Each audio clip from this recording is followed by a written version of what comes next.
Hello everyone, back tuning into today's video. Going to have a look at the weather next week's 10 days. For today's video, that takes us to around the 10th of June, and we'll be able to extend out beyond that with the extended GFS and ECM ensembles.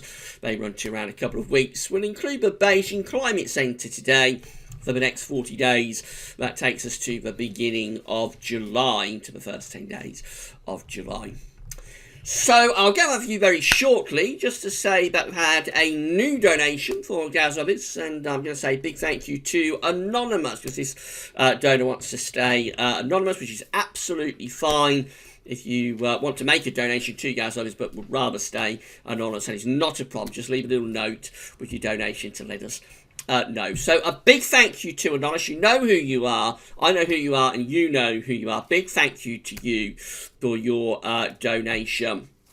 You're helping us to pay for Gazworthies.com. So a huge thank you to our latest anonymous donor. If you would like to become a donor for Gazworthies, all you need to do is come to the Gazworthies PayPal page. We link to this page on all pages at Gazworthies and in the description box at YouTube. So you just come here, you sign into your PayPal account, and you can very simply send a one-off donation to Gazworthies. By doing that, you're going to get a mention in the videos, as long as you want one. If you'd rather say anonymous, to say, just leave a little note, and we'll still say thank you, but we'll just say thank you to this anonymous person. And that's how you do that. If you would rather, though, become a patron for Gazworthies, then again, all you do is come to the Gazworthies patron page. Got 61 patrons so far, so hello and a big thank you to our 61 patrons. You just come here, you sign up for a patron account, and you get an ongoing monthly donation to Gazworthies. It can be anything from $1 a month upwards, so it doesn't have to be a large amount of money, but you pool in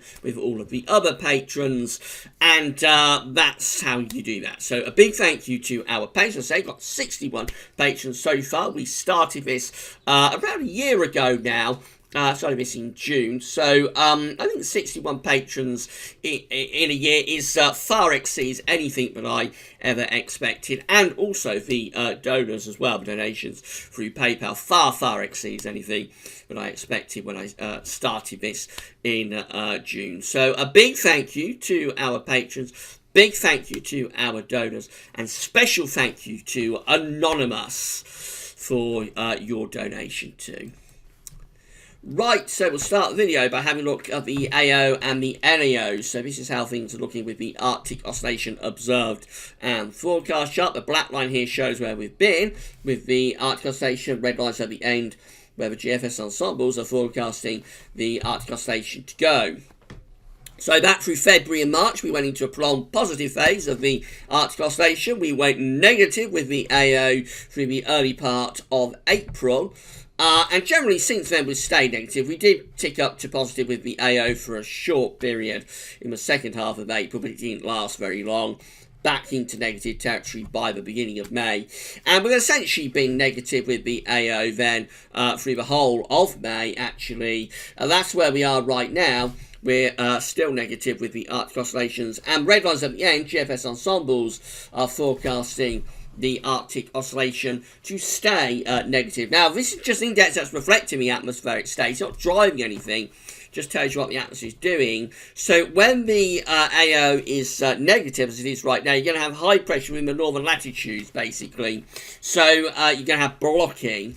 And at this time of year, that can be a route to getting quite unsettled, actually, because under the high pressure, which typically is sitting somewhere around Greenland, or over the North Pole, underneath that, you tend to get a big trough of low pressure in the summer. And so Arctic Oscillation summers tend to be quite unsettled summers a lot of the time. Not all the time. Sometimes the blocking can actually feed into a ridge through the mid-latitudes.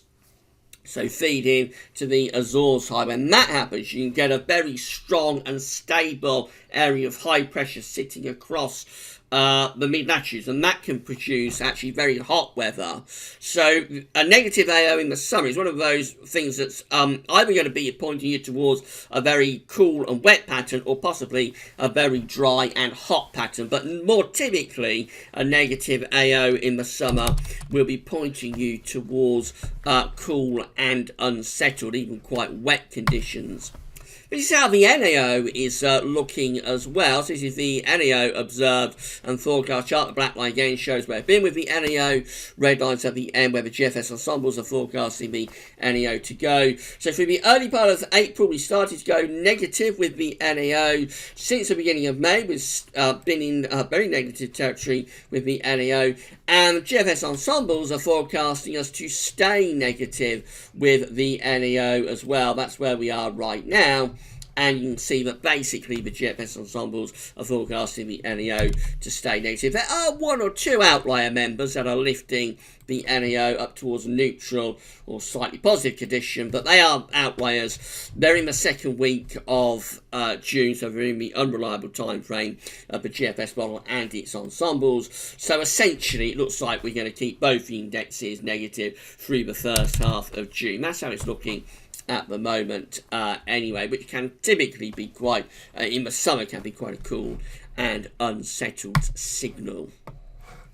These are how the GFS, these are how the 500 millibar height anomaly flowcharts are looking from the Penn State University. We've got the ECMWF on the top, and the GFS, which I'm in a moment, is on the bottom. So 500 millibars, 8,000 feet, is an area in the atmosphere, high pressure and low pressure, are being moved around by the jet stream. Red extrapolates high pressure, blue to low pressure. We see that with the ECM in the week to 10 day time frame, we've got this area of above average height sitting across central and back into northern parts of Europe, with below average heights out to our west and southwest. Now what this is going to do, there's cool air pushing into this trough of low pressure from the North Atlantic, but on the same side we've also got hot air coming out of the Mediterranean with this ridge pushing northwards as well. So you have got a real sort of temperature contrast and a battle of air masses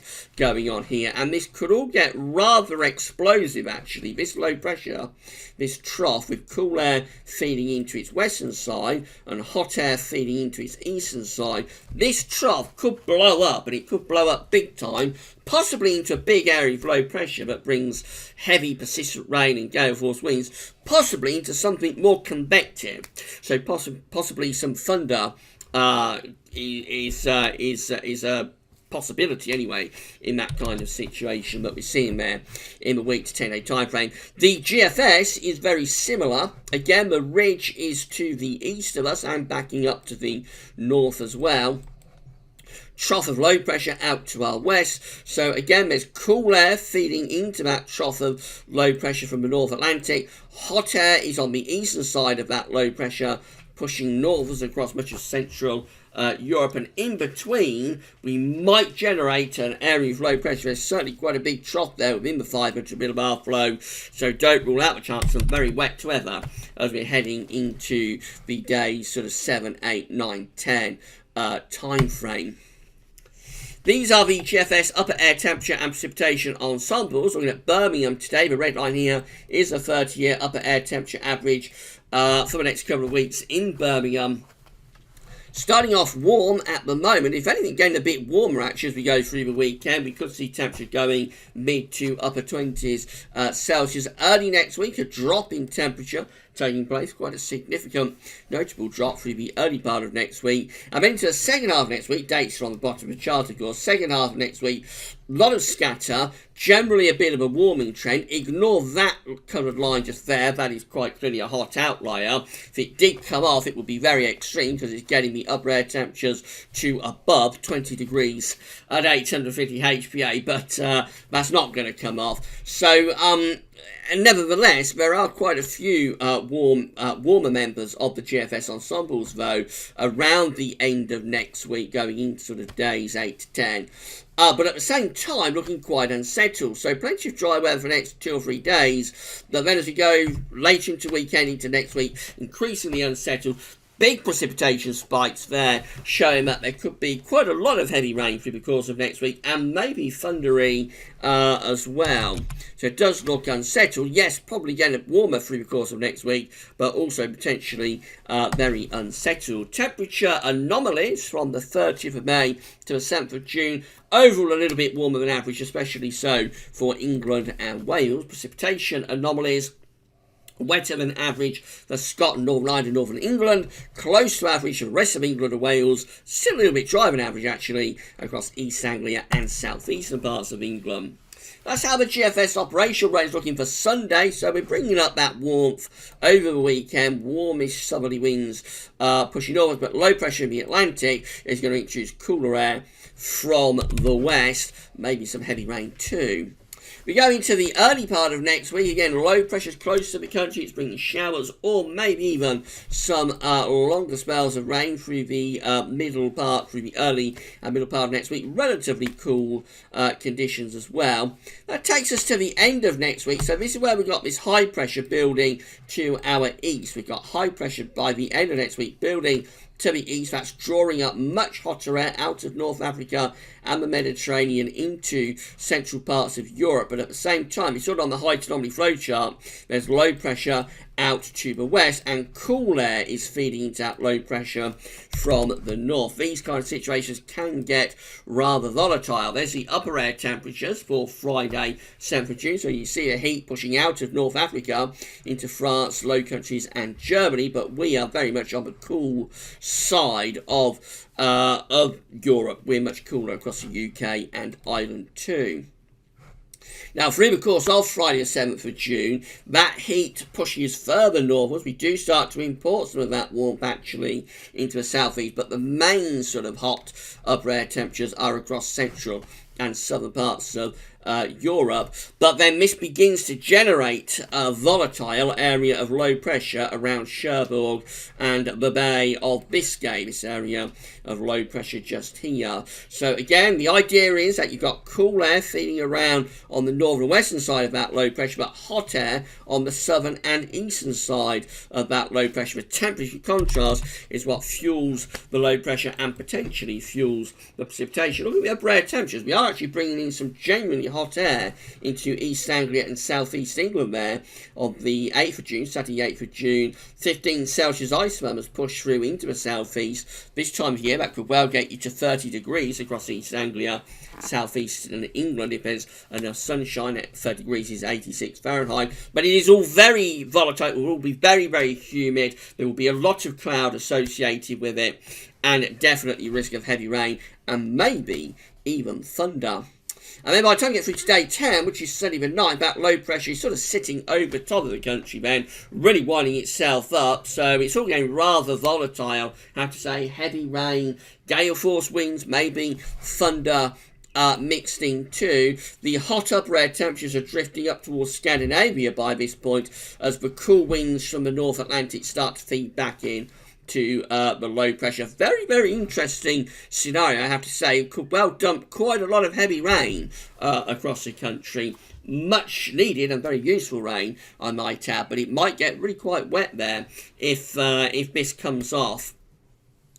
By the time you get through to Monday the 10th of June, that low pressure is beginning to push away northwards, and we're having a go then at building in some higher pressure to our south. In more extended range, we do actually generate quite a nice ridge heading up towards the middle part of June. Not sure about that, but certainly in the extended range, bit of a ridge extending from the Atlantic up towards Scandinavia. That is settling things down, although a bit of an easterly wind in the southeast will probably bring some showers into the far southeast, but most places in running up towards the middle of June, settling down, becoming dry and warm. GFS parallel run is looking like this, so let's go backwards, and this is how the GFS parallel is looking for Sunday. So it's a case of a weather system coming in off the Atlantic, bringing showers or maybe even some longer spells of rain to northwest, but still quite warm in the southeast. By the early part of next week, we've gone cool and showery, keeping those cool showery conditions going into the second half of next week. Then we start to push up this heat from southern Europe into central parts of Europe through the end of next week and into weekend of 8th, 9th of June. But at the same time, low pressure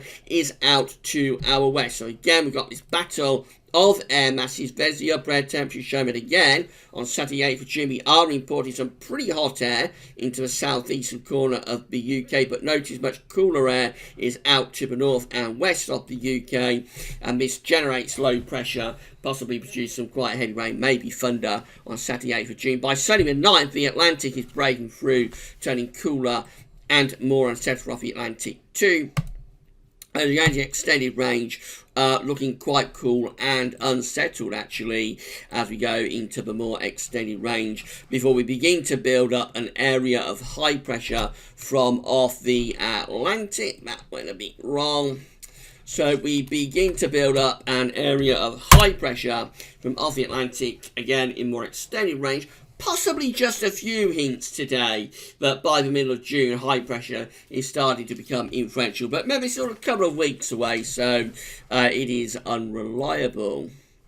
ECMWF, again, showers and showery conditions into the west on sunny. Quite warm in the southeast, still on sunny, but by next week it goes cooler, fresher and more showery. I mean, generally cool and showery through the rest of next week then. Into a more extended range, just a bit further east with that push of heat. This is sunny and 9th of June, just a bit further east with it. Although it's very, very close to us. And it's enough to still be generating low pressure over and just to be east of the country. So it still implies the risk of some heavy, maybe thundery rain over the weekend of the 8th and the 9th of June. These are the options I've got on the table within the ECM ensembles today at day 10, 240 hours away, which is the 9th of June. Below average heights, and there's 51 members of the ensembles doing this, so it's 100% very well supported. Below average heights to the west-southwest of us, above average heights to the east. So it's an idea, it's that volatile idea, pulling down cool air into that trough of low pressure to the west of us. Hot air is to the east of us, and in between we've got the contrasting air masses that might produce, yes, some quite high temperatures over that weekend of the 8th and 9th of June. But could all get rather volatile with heavy rain and maybe even thunder. In 2 weeks' time, these are the options that we've got within the ECM ensembles via the Icelandic Met Office. This is for the 14th of June, heading into the middle part of the month. 20 members of the ECM ensembles with below average heights over top of the country. So obviously they're quite unsettled. 17 with below average heights to our west-southwest. Above average heights building in from the northeast. They're settling things down, and they'll be very warm too, with winds coming in from an east to southeast direction. And then these are the best, 14 here, with an area of above average heights actually centred over top of the country. That sends a jet stream northwards and sends us off into genuine summer weather through the middle part of June. So the hints are there actually today that the middle of June could see a shift to high pressure and genuine summer conditions. This is all 2 weeks away, so obviously it's in the unreliable time frame. Finally, just having a look at the Beijing Climate Centre for the next 40 days. These are 500 millibar heights, and they're broken down into 10-day periods. The first 10-day period will take us from the 1st through to the 10th of June. So the first 10 days of June with below average heights to the north, some above average heights down to our south, so bringing up warmth into more southern parts of the country, but possibly a little bit on the unsettled side. Then we go through to the next 10-day period. This is the 11th to the 20th of June with above average heights over and just to the west of the country, sends a jet stream northwards. That looks quite nice, relatively dry conditions and quite warm weather would be expected there. The next 10-day period doesn't look too bad either. This is the 21st to the 30th of June. So maybe rather unexpectedly, June all of a sudden is starting to shape up to be a rather better month than maybe we was fearing a little while ago, with above average heights centred to our west again, jet streams up there, so relatively dry and quite warm conditions with that one. And then we go through to the last 10-day period, which is the 1st to the 10th of July. Above average heights to our southwest, below average heights up towards Greenland. A little bit of ridging over towards Scandinavia too. A lot of high pressure influences there, maybe relatively warm, dry conditions for early July. So the Beijing Climate Centre doesn't look too bad actually for the next 40 days. You expect quite a lot of dry and warm weather to be on offer there. I think the first 10 days or so of June are going to be rather more unsettled than that's indicating, to be honest. So, I mean, the hints are there within the GFS and the ECM that we might get to high pressure, back to high pressure by the middle of June, but certainly the first week to 10 days of June looking quite unsettled. Not necessarily cold though. In fact, in that weekend of 8th and 9th June might get really quite warm, maybe even hot for a time, but it could all blow up into heavy rain and thunder. We shall see about that. Right, that's it for your video update for today. Tomorrow we've got JMA Friday and a week to 10 day video update coming up too. Now there's a lot of events beginning to come into the time frame of the GFS model as well. So just to talk about that, Le Mans is going to be within the time frame of the GFS model by the weekend.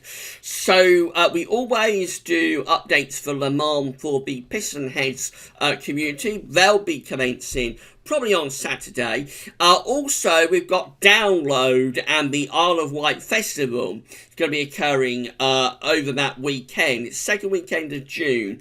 So that will be coming into the GFS timeframe as well, of those two events, Download and Isle of Wight Festival, will be coming into the timeframe of the GFS over this weekend. So we'll have to start doing some updates for that too. Someone's already asked me on Facebook about Download. So if you're watching, Download updates will begin very shortly. Glastonbury is still out of the GFS timeframe, but there will probably be a written update for Glastonbury over this weekend too. So a lot of events beginning to come into view now, as we always get in the summer, and I know a lot of you do enjoy these events, festivals, sporting events and whatnot, forecasts. So all of that's going to be starting to get going, I think, within the next few days.